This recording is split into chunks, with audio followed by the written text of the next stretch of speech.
So the argument from contingency is a very common argument used by theists to basically say that everything is contingent in the universe. Every single thing is contingent. In other words, it depends on something else in order to exist. And therefore the universe must have a reason for existence, right? The universe must be depending on something for its existence. Therefore, there must be a cause, or there must be a non-contingent, independent thing that caused the universe to exist. But the problem with this is that there's a lot of problems with this. First of all, even if this argument was true, right, or was accurate, it still wouldn't get you to necessarily God. It would get you to a cause of the universe, which there may very well be a cause to the universe. However, the other issue, I think is more important, is that when you say contingency, when you say something is contingent in order to exist, right, what does that mean? Because many people would say that I'm contingent on my parents to exist. That would be an example of a contingent thing. I am contingent on my parents. However, my parents didn't just poof me here. They didn't just go poof and here I am. You're now created, Mike. No, that's not what happened. You see, when you refer to me, when you refer to Mike, right, you're referring to specific configuration of particles that make up me. Now, these particles have existed, as far as we know, forever. I mean, as far as we know, they've existed since the Big Bang. So there's no reason to think that the particles that make up me ever began to exist. So in the context of this mother giving birth to a child example, well, my mother didn't really give me my existence in the first place. What happened was she carried the cell that was able to replicate and divide and eventually turn into me, right? So my mother didn't just poof me here.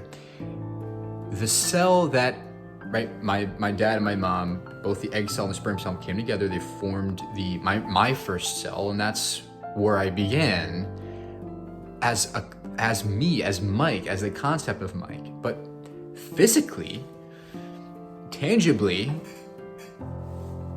the particles that make up the cell were always there. They were always there. They were in my parents. And before my parents, they were in the food they ate, or in the water, and the things that you can trace back every single particle in the universe back to the Big Bang. Every single particle. It's like playing the universe back like a movie.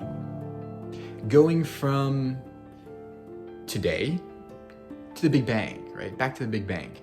If you're able to play the Big Bang, if you were able to play the universe like a movie, you would see all these different particles just changing, transforming through time, and slowly transforming into things we see around us. And that's how everything works in the universe. It's particle physics.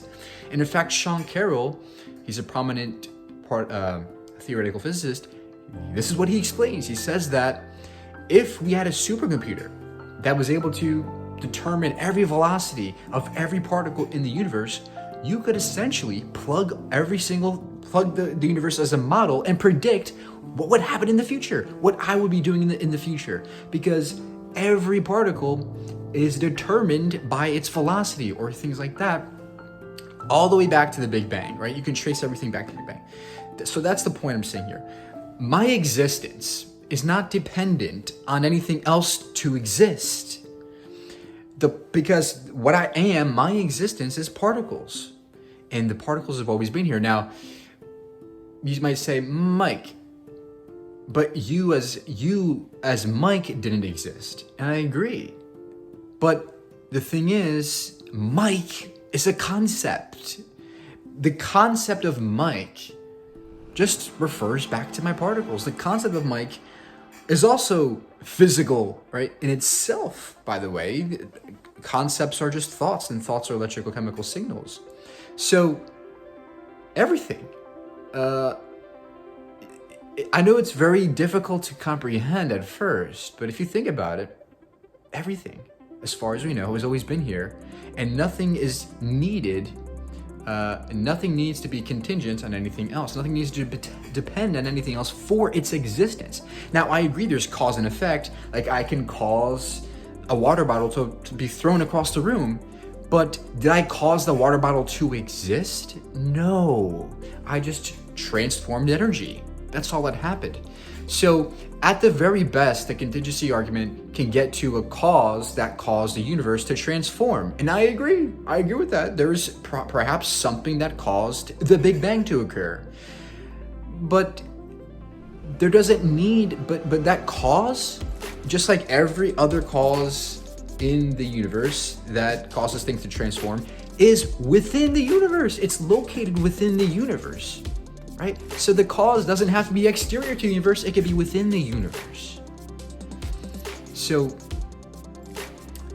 and perhaps like Roger Penrose and even Sean Carroll proposes, the universe could be cyclic, eternal and cyclic. In other words, everything in the universe continues to recycle itself over and over again in big bangs after big bangs, inflation periods after inflationary periods, in an eternal universe, infinite in space and time.